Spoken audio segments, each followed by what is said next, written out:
各位同學早晨。我想講一講就係最近呢，其實呢有關 WhatsApp 要收費呢一個話題呢，都成為香港人呢十分關注嘅話題。無論喺報紙嘅頭條啦、大眾嘅討論區，都有好多人呢都因住 WhatsApp 收費1年8蚊嘅費用而發表咗自己嘅意見。而同學你又覺得點睇呢？當你個電話有一日突然間出現咗呢一個畫面，你會好簡單、好乾脆咁撳確認，俾8蚊未俾8蚊，定係按取消呢？然後好努力咁樣打電話俾自己嘅朋友，周圍問下呢，究竟邊個用 iPhone 呢？其實除咗喺香港呢，其他地方好似台灣啊、大陸，都好多人呢都係為咗 WhatsApp 收費呢件事呢，已經做定咗一啲嘅設防。喺1年裏面呢，我諗你周圍嘅朋友啦，都會耐唔耐呢會 send 啲咁嘅短信俾你㗎。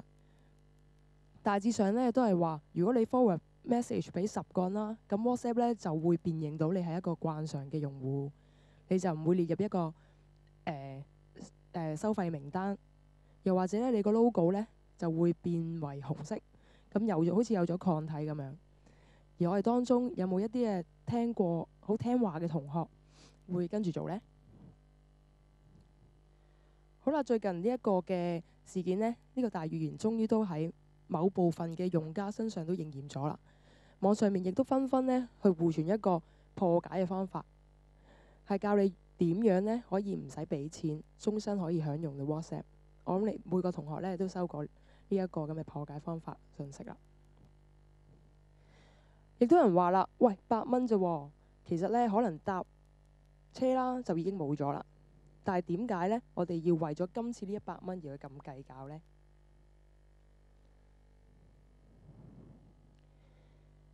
其實呢，佢哋唔係講緊8蚊值唔值，而係覺得點解之前都係免費，而你而家無端端收我錢呢？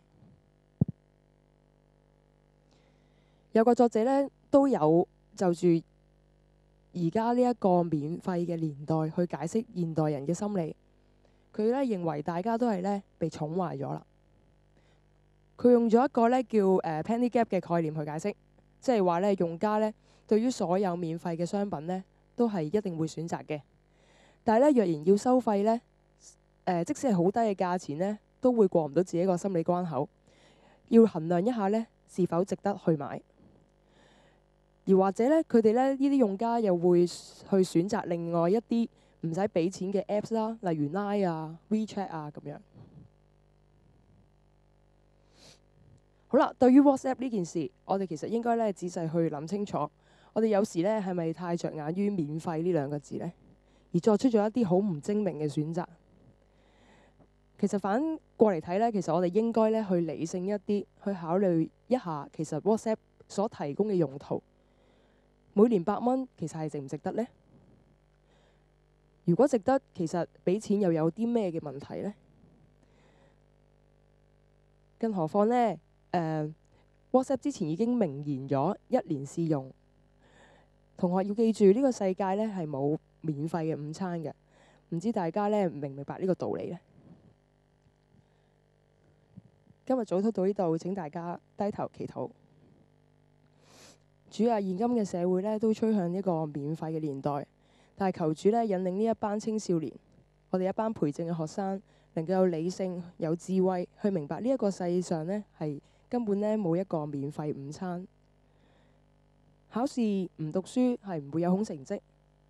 例如我哋打波比賽唔盡力，亦都冇資格去講贏波。反之然，我哋其實應該要多啲去祈禱，多啲去感恩，去求主你有俾我哋所擁有嘅一切，叫同學有珍惜，未至於呢被世物所蒙蔽。今日上堂嘅時間，求主引領看顧。以上簡單而又不完全嘅禱告，係靠賴我主耶穌基督嘅得勝名祈求。阿門。